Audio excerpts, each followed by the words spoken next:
Well, good day, folks. Seems we have a problem here today. I just received a shipment and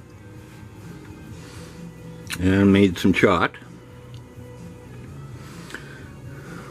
This is your 4.9s, and this is the wonder stuff. I don't know what the stuff is, but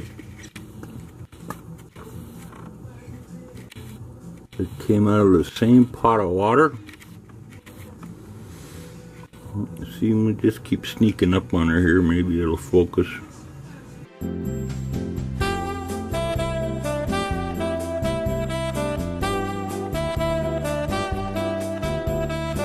There you go.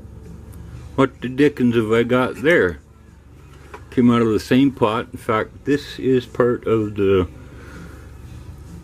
comparison test that I did.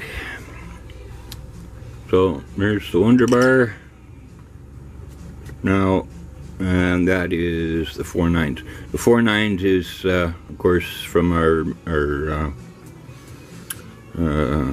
Canadian mint. Now I got a problem. I think I've been able to save it, and I'm pretty sure I haven't shipped any of this stuff, so we'll see what happens and carry on. At least I got some 4.9s to melt up into something cool. Bye, folks.